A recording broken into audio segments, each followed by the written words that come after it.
This is a video I didn't know I should make. I'm taking a break from Paladins, and I have reasons for it. You see, since the patch 1.1, I've been worried for the future of Paladins. And I will explain that in a second. First, I want to say that this video is divided in parts. The flaws of the game, what they can do about to fix it, and my final thoughts about this as a summary. I also want to say I'm not going to stop playing Paladins. I'm not even going to stop making Paladins videos. I'm just pressing the start button and just taking a pause. I know that there are multiple people that will say that people that complain about the game ruined it, but I think the more you complain and criticize about a game, the more passion you show. It shows that you love the game and love to see the game be in a better light. Now, what gives this feeling of me wanting to take a break? Simply explained, I think high-res is going backwards lately. I especially felt it with the 1.1 patch. I have multiple problems with the patch, which include the lore, Furia, the events, the skins, the monetization and the feedback. Let's begin with the lore. I think the lore is kind of bad. It isn't powerful enough and it doesn't tell enough. And the way the lore was presented was also bad. They just had to do something with the Abyss event and the lore for Furia. And they combined it in a very bad way. Because the reason why people fight an event doesn't make any sense. There are no motives. You just see Drogos die in the end. The lore for Essential Peak was better. They included Kron in that fight, and the event had meaning. There were some problems with the gameplay which I will get on that later. What I'm saying is that the lore has holes in it. Things that just doesn't make sense. The introduction lore was decent, it didn't tell much, but it told the beginning. The champion lore was worse, but that can be improved since it's still just text. I do appreciate the extra work they put in on making this stuff up for the lore. They could have left it as a casual free-to-play, but if you want people to care about the lore and backstory, then do something that makes them. Make something good, do something that is powerful. Okay, there's a lot of things around Furia. The things I want to talk about is her design, the lore, and her pants thing. When Furia came out, I was amazed that Hi-Rez finally came out with something that was unique and made me look forward to the future of champions. Until I looked further into the character. The design is bad in my opinion, the model is fine, but they have done better with another character from another game, which is Nemesis from Smite. Nemesis just looks way more aggressive than Furia. The colors they have chosen for the base skin is bad, as if the toddler in kindergarten colored it. The recolor is looking way better. The colors blend well and has high contrast with the braid, which makes it stand out. The base skin makes you look at the wings because the rest is just way too chaotic to look at. Also, the way of her own hair with the braid just doesn't really work, the flow is just not there. Her lore. Damn, what is Furia boring. The motives aren't just that powerful, it just doesn't really do something interesting. If I'm thinking about a character with vengeance, I'm thinking about Sasuke from Naruto.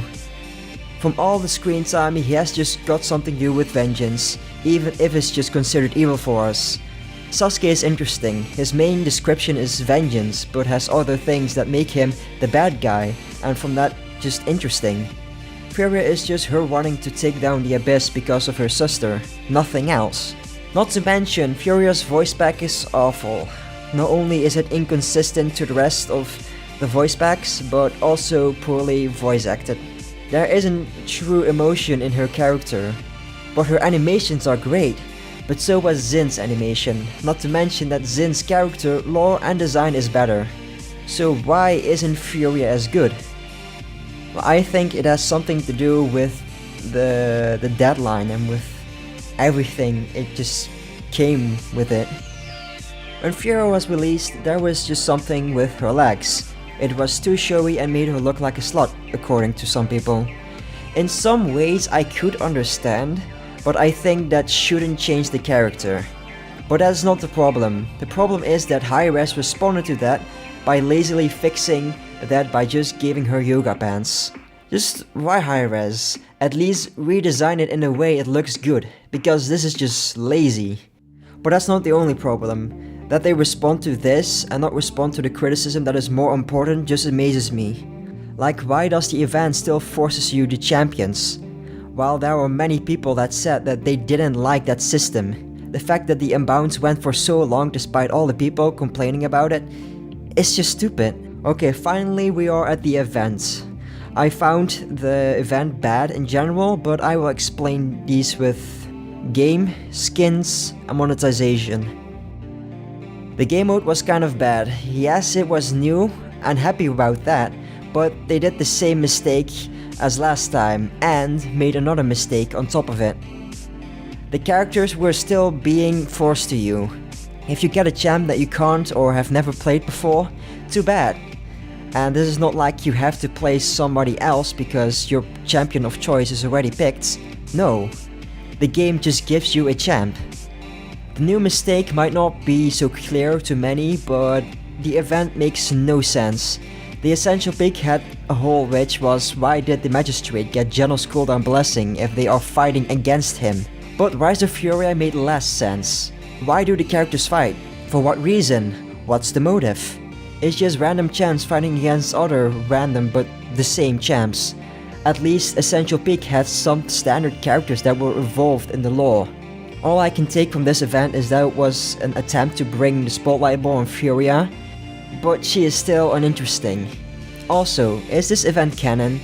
If this is canon, that means Drogoz is dead, because Hannah turned into Ceres, so Drogoz turned into the Abyssal Lord. I have no problems with it, but at least make it clear or let things make sense. The skins is more of a super personal opinion, but besides the Drogo skin, the skins had no reason to be there. I first thought the game was more like an Abyss versus Fury and other champs, but no, it was just random champs fighting, and just random skins for the champs, like the Essential Peak event. The Drogo skin is decent, the model is nice and shows what Hyris can do, but the colors are just too situational for the event map. The colors don't really look as nice in other maps. His voice pack is not even that great because it's just not like Drogo's. But since it's an event skin, I will let it slide. The monetization was kinda bad. Every bundle was for sale except one. The Drogo's bundle was for sale for 1200 crystals. It gave you other skins and some other extras, but it was the only way to get the Drogo skin. So if I want it, I must buy the other skins which I'm never going to use to get the skin I want. I would understand a raise in value because the skin has more work behind it, but having it behind a wall of other skins is kind of bullshit to me. Okay, my final points are going to be on the game itself. The game lacks content for the hardcore fans. It's too much to the casuals. Let me explain this in a better way. Why is there lore in this game? Paladins doesn't even use the lore in-game. There is no story-based game modes. The game isn't even about two factions battling. There aren't really things in the game for fans to get invested by. It provides lore, but it doesn't provide content for that lore. The events don't count, since they will be for a while and then they will just disappear. I wouldn't care for just random game modes to appear and then disappear, but lore-based events should be a part of the game, if it's what the game is aiming for. The competitive scene is a little dry. Why should I wait longer for the same experience I could get in a regular casual? Ranked is just casual with bans and more reason for people to get angry. At least make it different and less forgiving. Like everyone can only use regular loadout or no in-game items. The balancing is also kind of weird and annoying at some points. There are always strong metas that can completely run the game until a point having no chance of winning if you don't have meta champions on your team. It's just hard to carry in this game. Yes, this game is team-based, but give skilled players a chance to carry. I think it's because of the counter system in this game. Counters are just a little too effective. Okay, these are my thoughts what I found bad about Paladins. Now let me say what they could do for this game. I think for the event lore stuff it's pretty clear. Make lore-based game modes or matches to develop the lore and the story of the game. This could be done with both PvP, looking at Essential Peak, and PvE. It will bring content in a more community-friendly way to the game. It doesn't really have to be the main game, it can be side content. When it comes to events, just turn them into game modes and have them no connection to the lore and come back in sometimes in a year, so nobody would miss the chance to experience the lore of this game. When it comes to skins, I would say make standard models for the lore and stuff, and monetize it as bundles for use outside the lore game modes. Keep loot boxes for little items or chances for skin, so people have a chance to get a skin they want without having to gamble and lose lots of money. Okay, little update. I've seen the patch livestream for patch 1.2. I've seen they going to change for only one skin the purchase system, where you can purchase the American bundle and still also have chance to get it in loot boxes. So, great job, Paladins. Actually, great, not even sarcastic. Paladins going in a good way. When it comes to gameplay, make it a faction versus faction. It would make more sense to the game. It gives more ways to develop the lore and new way of balancing. I have an example for that. Rainbow Six Siege. Rainbow Six Siege has metas just like other games, but the metas aren't that strong and ruling like Paladins. There are easy ways to work around the meta. It's very skill based. The characters are balanced on how useful they are for their job, which is easier to balance than what we have now. And again, for all this doesn't really have to be in the main game. Changing the core mechanics can kill a game, but I think it would still be a good way of side content, like a story mode. It would give the game more logical gameplay, like in war games country versus country. When it comes to feedback, it's a little harder. I know it's hard to listen to everyone, and Hi-Res doesn't really have to use criticism it gets. But the problem is, it's hard to tell if they do listen. If people know that Hi-Res is listening to what people have to say, then it would be way better. They do have forums, they do listen sometimes to what YouTubers have to say, or they just see some other stuff. But I think if they let people know, if they look at it, that would make it better. What I was thinking is using those concept forums or YouTube videos and pick a few that are the most important to them to the patch livestream and explain why they are going to implement it or why not. So people also understand what Hi-Res wants, and so it would be like better for both. People know that Hi-Res listens, and Hi-Res can show what they want of the game so people can adapt.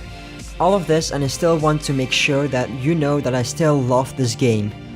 This is the main reason I want to see it evolve into an amazing game. Things just lack here and there, and the game still feels like beta, even though it's a release game.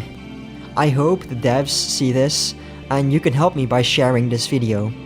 Not as a publicity stunt, but as a chance so the devs know what I have in mind.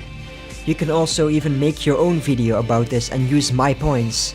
I'm more worried about Hi-Res receiving these points rather than getting attention. For the break, I will still be working on Paladins videos like I promised, but it will be less for sure. I will also see this as a chance to work on other stuff like comics, animations, art stuff, and game videos about Rainbow Six Siege and Destiny 2. Like, for Paladins I have a comic in mind that I will explain as a blog. Animations you will just see some here and there. Paladins videos still working on how to Drogos. I still have ideas and gameplay left for Rainbow Six Siege videos and Destiny 2 videos. So I will still be active. I will also stay active in Paladins Amino, but I will also be active in Destiny Amino and Siege Amino. I hope you understand my thoughts and why I'm doing this. I'm not doing this because I hate the game, it's because I love the game.